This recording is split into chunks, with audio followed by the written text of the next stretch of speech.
¿Cuál es el auténtico mensaje? Siempre que encuentro a un gerente espléndido, encuentro a un grandioso escucha. Alguien que es capaz de usar sus oídos y sintonizarse realmente. Siendo gerentes, ¿cómo podemos convertirnos en mejores escuchas? El doctor Lyman Style, uno de los expertos mundiales en el campo de escuchar, dice que escuchar depende de nuestra buena voluntad y nuestra habilidad. Como gerentes, la buena voluntad obviamente es el factor de motivación. ¿Queremos oír? Necesitamos sintonizarnos y entender cuán importante es para nosotros, en nuestros papeles como gerentes, el ser buenos escuchas. Sin embargo, la habilidad es algo que podemos mejorar. Existen 6 formas de mejorar nuestra habilidad para escuchar. La primera, asumamos la responsabilidad de escuchar. Asumamos la responsabilidad de escuchar en el proceso de comunicación. Normalmente pensamos que la persona que habla es la persona responsable de la comunicación, pero debemos escuchar particularmente como gerentes y concentrarnos en lo que están diciendo, detenerlos de ser necesario. Pedir que hagan preguntas para cerciorarnos de que el proceso de comunicación llegue a su fin. Número 2, busquen los momentos en que escuchen algo valioso. Siempre me sorprende al estar con el público que de vez en cuando alguien empieza a escribir. ¿Qué están escribiendo? ¿Escucharon algo que les pareció de valor en ese momento?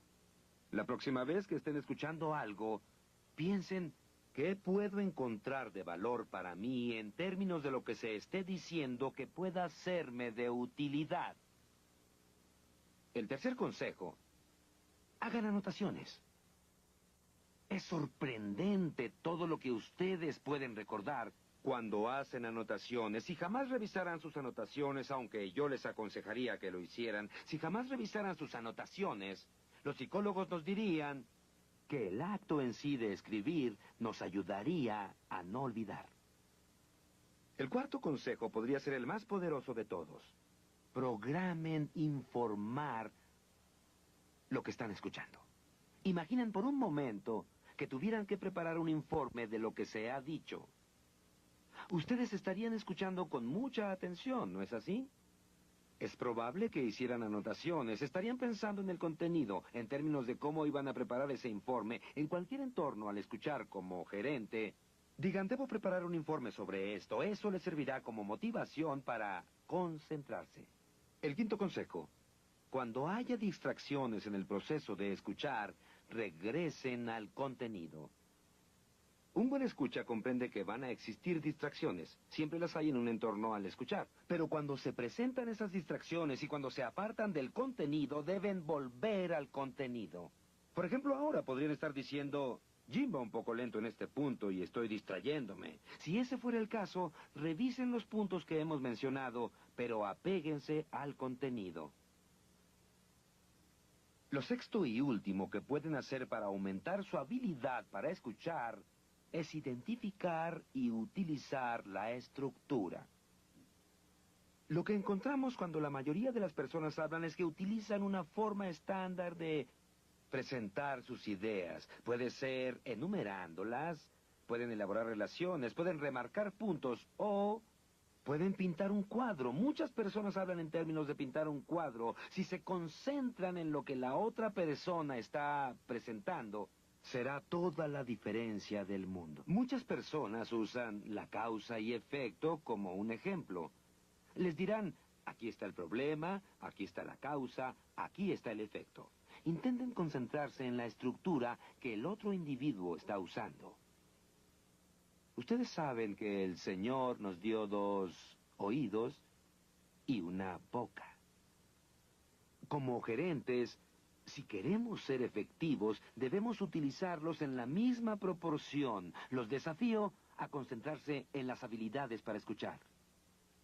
Pero existe otra forma de escuchar, además de utilizar nuestro oído. Podemos usar nuestros ojos, porque el lenguaje corporal se convierte en un medio extremadamente importante para entender lo que la otra persona está pensando o sintiendo. Lo más interesante es que leemos el lenguaje corporal mejor de lo que imaginamos. Al observar esta imagen, ¿cómo marcha esta discusión en particular? ¿Cómo ven a las personas al extremo derecho de la página? Pueden identificarlas de inmediato. Se sienten confiadas, se sienten bien, ¿no es así? Lo observamos en la ciencia del lenguaje corporal. Y lo interesante es que no estamos viendo movimiento, solo observamos sus posiciones. Y gran parte del lenguaje corporal depende del movimiento. Observen el extremo izquierdo. Esas personas enfrentan problemas, no hay duda al respecto, y ustedes lo comprendieron rápidamente. ¿Se dan cuenta todo lo que saben sobre el lenguaje corporal? Es algo importante. Albert Moridian realizó un estudio recientemente y descubrió que había 3 elementos que determinaban la comunicación cara a cara. En primer lugar, las palabras que se seleccionan. En segundo lugar, la forma en que esas palabras se pronuncian, la calidad verbal de las cosas, las pausas, los tonos, la inflexión. Existe una enorme diferencia entre el primero y el segundo. Les daré un ejemplo. Yo podría decir, yo no dije, Butch se robó el dinero. Yo podría decirlo de formas muy diversas. Yo no dije que Butch se robó el dinero. Yo no dije que Butch se robó el dinero. Yo no dije que Butch se robó el dinero. 4 formas distintas. 4 significados totalmente distintos basándose en la forma en que se pronunciaron las mismas palabras. Como gerentes, necesitamos analizar la forma en que nos comunicamos, basándonos en lo que decimos. La tercera forma de comunicarnos de persona a persona es a través del lenguaje corporal. Si hubieran dado un porcentaje a cada una de estas, y es lo que el estudio trató de averiguar, ¿qué parte de la comunicación persona a persona fue transmitida por cada uno de estos elementos? Quisiera saber lo que anotaron. Es muy interesante encontrar que el 7% fue para las palabras que elegimos. El 38% para la forma en que se pronunciaron esas palabras. Y el 55% para lo que el individuo estaba haciendo con su cuerpo mientras lo decía. Tomemos 2 ejemplos de lenguaje corporal y busquemos la forma de entender mejor lo que está pasando. Me agrada usar un ejemplo en grupos más grandes. No lo haré aquí, pero permítame decirles lo que hago. Normalmente llamo a un caballero de la última fila. Le digo que se acerque y le pido que se pare al frente. Yo me hago a un lado y digo, vamos a usar a este caballero como un ejemplo de lenguaje corporal. Todos los ojos se concentran en el pobre individuo que está aquí. Y yo les pregunto, ¿cómo está parado? ¿No está parado en la típica posición de la hoja de parra? ¿Por qué se para en esa forma? Tal vez existen 2 razones. Para empezar, cuando lo llamé mientras él caminaba, pensó, ¿será posible que...? Esa no es la razón del lenguaje corporal. La razón del lenguaje corporal, según nos indican los psicólogos, es que cuando nos sentimos incómodos, nos paramos en esa posición de hoja de parra. Observen lo que pasa con un cambio muy pequeño en esta posición, de tener las manos al frente a colocarlas atrás. ¿Recuerdan al director de la preparatoria? ¿A su comandante en jefe? Oh, qué cambio se ha presentado en mi conducta solo por colocar las manos al frente o colocar las manos atrás. Existen 2 razones por las que estudiamos el lenguaje corporal. Una, obviamente, es entender, y tal vez lo más importante es entender cómo está pensando la otra persona y lo que ella está sintiendo. Es algo tan importante y podemos saberlo por la posición de su cuerpo, pero la segunda razón también es importante. Como gerentes es necesario que pensemos en esto. Existe un efecto directo en la posición corporal que asumimos y cómo nos sentimos.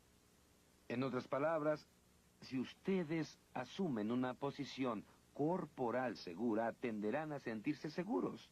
Si asumen una posición corporal insegura, tenderán a sentirse inseguros. Vamos a analizar algunas de las posiciones seguras. Ya hemos mencionado que una de ellas es las manos detrás de la espalda. Esa es una posición segura. ¿Qué opinan de esta? ¿Qué opinan de las manos en la nuca?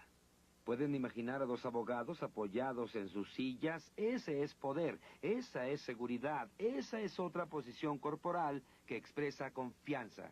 Aquí hay otra. ¿Han visto a alguien sentarse a horcajadas en una silla? Esa es una posición segura, ¿no creen? Sentarse a horcajadas. ¿O qué opinan de esta? Es una posición muy sutil que llamamos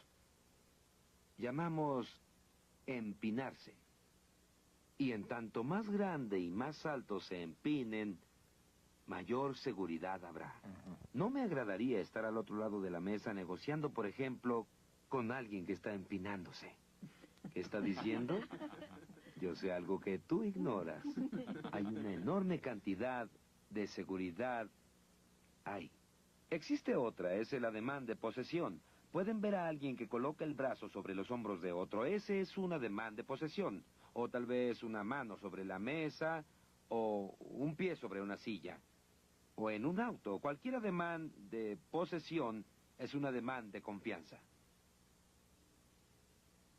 Otra demostración de seguridad es lo que llamamos la demostración de los pulgares. Es otro ademán de seguridad. Pueden imaginar a un individuo de pie con sus manos en los bolsillos y los pulgares hacia afuera.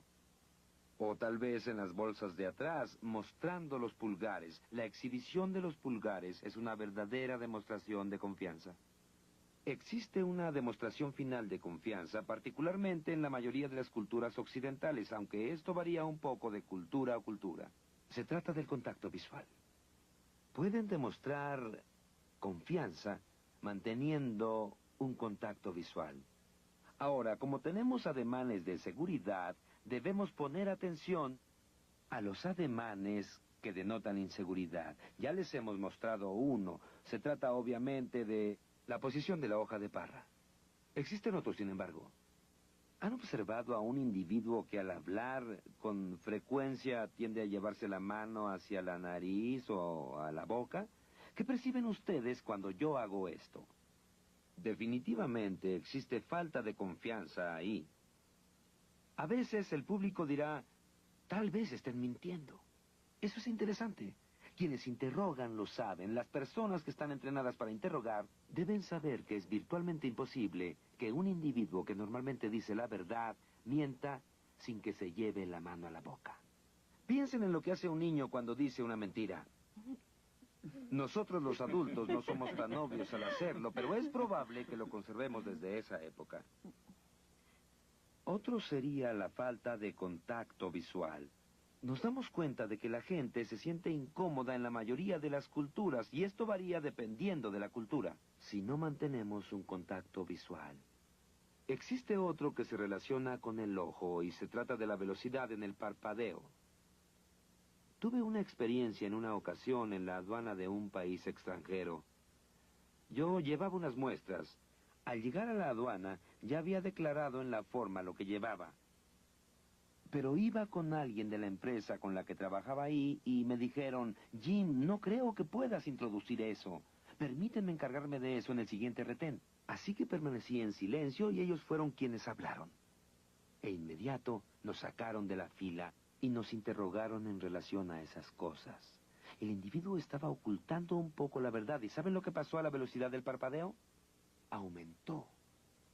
Cuando las personas están tensas, la velocidad normal de su parpadeo tenderá a aumentar. Se puede aprender mucho al estudiar el lenguaje corporal. Ahora tomemos el ejemplo de las palmas. Habrán observado que en ocasiones hago ademanes con la palma abierta.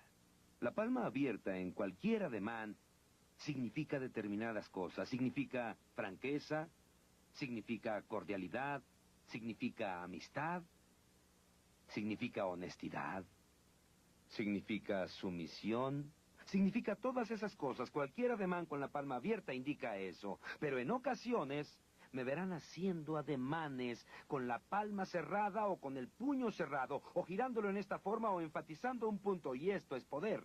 Esto es fuerza. Esto es control. Eso nos lleva a la situación del apretón de manos. ¿Se han preguntado por qué se estrechan las manos en forma distinta? ¿Dan has estrechado la mano de un individuo que desea asumir el control? ¿Qué pasó con esa situación? ¿Observaron lo que pasó? Se colocó encima. Casi todos aprendemos a estrechar la mano con gran facilidad, pero si alguien desea asumir el control, verán que eso me coloca en la posición de poder y automáticamente coloca a Dan en la posición de sumisión.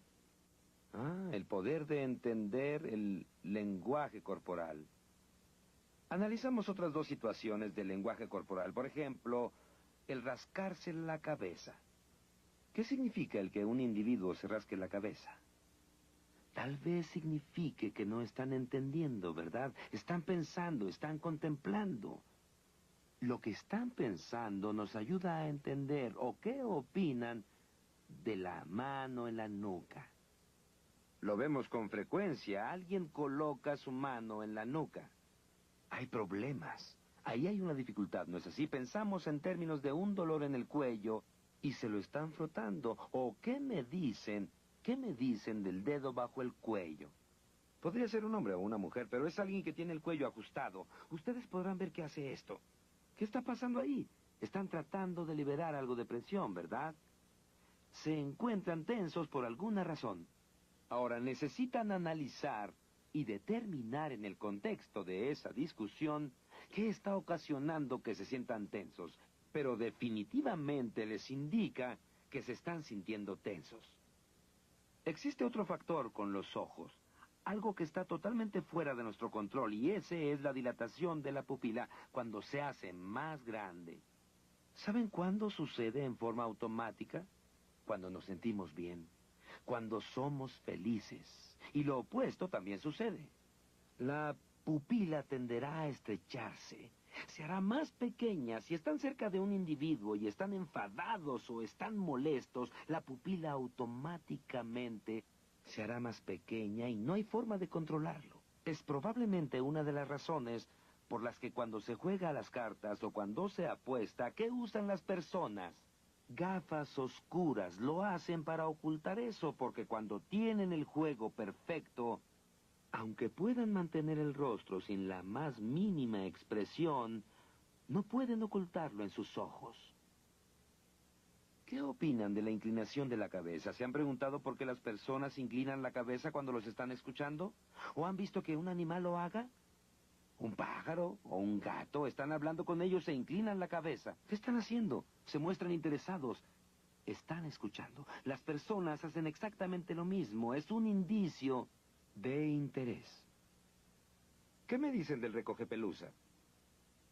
¿Alguna vez han tenido a alguien en su oficina que está sentado ahí recogiendo fragmentos imaginarios de pelusa para después tirarlos?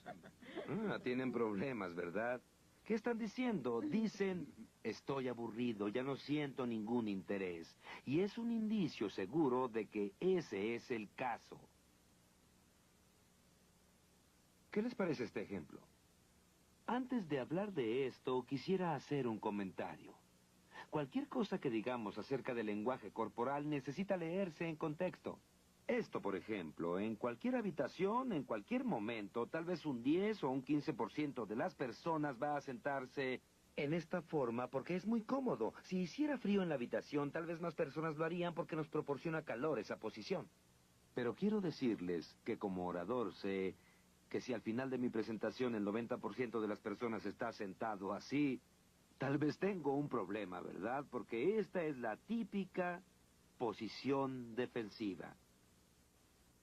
Como gerente, en las diversas situaciones que pueden enfrentar, piensen en lo que puedan hacer. Por ejemplo, pueden entrar y hablar con un par de personas y se encuentran sentadas en esta posición. ¿Qué les diría acerca de lo que podrían estar pensando? ¿Y qué les agradaría hacer? ¿No les agradaría sacarlos de esa posición en particular? Porque de acuerdo a lo que dijimos en un principio, en tanto más permanezcamos sentados en determinada posición, empezaremos a sentir lo que esa posición demuestra. Estoy seguro que si tuvieran que permanecer así por más tiempo, empezarían a actuar a la defensiva, así que tratarán de dejar esa posición en particular. ¿Qué opinan del reflejo? Es una excelente técnica que pueden utilizar como gerentes. Lo que eso significa es reflejar el lenguaje corporal que ustedes ven en otro individuo. Reflejar hacia ellos lo que ven en ellos. Esto tenderá a colocarlos en el mismo nivel. Es una técnica excelente para ponerlos en contacto con ese individuo. ¿Qué opinan del uso de la posición corporal desde el punto de vista de poder? Es obvio que el estar aquí hablando con ustedes me coloca en la posición de poder. Miro hacia abajo. Si deseo que se sientan cómodos, en especial si hablo con ustedes individualmente, simplemente tendré que colocarme en esta posición y obviamente el hecho de que me coloque un poco más abajo los hará sentirse cómodos. Y la situación es más relajada, ¿no es así? Es verdad. ¿Qué pasa en su oficina cuando atienden a las personas? Este es un ambiente de oficinas. Butch, ¿podríamos utilizarte como ejemplo? Imaginemos que esta es mi oficina y vas a ocupar la silla que he colocado aquí en la oficina y yo voy a ocupar esta silla. Ahora, obviamente, es el ambiente más formal que puede existir. Butch se encuentra muy alejado. Yo ocupo la posición de poder aquí. Tengo una silla de respaldo alto, me encuentro detrás de la mesa o el escritorio. Podría hacerlo un poco más cómodo si acercara la silla. Butch, ¿podrías acercar la silla a la mesa? Ahora sí tenemos un ambiente un poco más agradable aquí. Otro cambio que podríamos hacer sería ajustar la elevación para que Butch se sintiera más y más cómodo mientras yo voy bajando. Podría incluso hacerlo sentir más cómodo. Podría cambiar la silla. Vamos a colocarla en aquel extremo, Butch. Si yo coloco la silla en esta posición, de pronto enfrentamos una situación en la que Butch y yo nos encontramos en el mismo nivel. Hemos eliminado este enorme y poderoso escritorio que mantiene mi autoridad y la reduce. Existe algo que podría hacer y que tal vez podría ser más agradable si yo quisiera. Butch, tomemos la silla y vamos a colocarla allá. Yo simplemente podría sentarme aquí, traer otra silla y podríamos discutir las cosas aquí. ¿No creen ustedes que ese sería el ambiente más cómodo? Basados en lo que ustedes quieran lograr, ya sea que quieran exhibir su posición de poder y autoridad y control, o si quieren que el otro individuo se sienta cómodo, pueden ajustar el medio ambiente para lograrlo. Gracias, Butch, por tu ayuda en este ejemplo. Ahora convertiremos la oficina en otro ambiente en el que están funcionando como gerentes. Supongamos que en lugar de ser un escritorio, esta es una mesa. Y ustedes vienen por una negociación muy importante con un individuo que ya ha ocupado su posición aquí en la mesa. Afortunadamente para ustedes, hay otras 3 sillas alrededor de la mesa. Una en la posición A, por aquí. Una en la posición B, aquí. Y una en la posición C, por aquí. Ahora, si ustedes desean ser efectivos en esta discusión en particular, en esta negociación, automáticamente pasarán a la silla B, Sí. A. Sí que es interesante. Estoy escuchando A, B y C. Y ¿saben una cosa? Todos tienen razón. Porque cada uno de ustedes está imaginando un tipo diferente de discusión. Si quieren una posición de poder, si fuese una situación típica con un adversario y tuvieran el poder o lo desearan, tal vez quisieran sentarse en la posición C. Algunos de ustedes lo dijeron. Otros dijeron, no, yo quiero el ambiente agradable, voy a eliminar la mesa, así que ocuparé la silla A que está allá y con eso lo habrían logrado. Algunos de ustedes dijeron B. B también es una buena elección. B es la posición de poder en la mesa, ¿no es así? Estando al extremo de la mesa también les proporciona flexibilidad de movimiento y no tener una mesa. O moverse en otra dirección y tener una mesa. Ustedes pueden estructurar lo que desean estructurar basándose en su posición. Hay un detalle más por discutir antes de abandonar el área tan importante del lenguaje corporal. Es su forma de vestir. ¿Creen que existe una razón para que hoy me haya puesto este traje azul oscuro? Sí, el azul oscuro, tanto para los hombres como para las mujeres, proyecta poder. Ustedes no siempre van a querer proyectar poder, pero cuando sea así, el azul oscuro es un color excelente para usarlo con accesorios que contrasten. Si pueden proporcionar más accesorios que contrasten, más poder podrán presentar. Pero algunas veces como gerentes no desearán proyectar poder, preferirán proyectar cordialidad y amistad. ¿Qué colores lograrían eso? ¿Podrían imaginar que yo usara un traje beige o color gris, tonos cálidos, amistosos, terrenales? Y accesorios que se mezclen y no proporcionen un gran contraste, eso proyectará cordialidad y amistad. Si desean ser un mejor gerente, los desafío a que escuchen tanto con sus oídos y con sus ojos. Así podrán sintonizar el verdadero mensaje.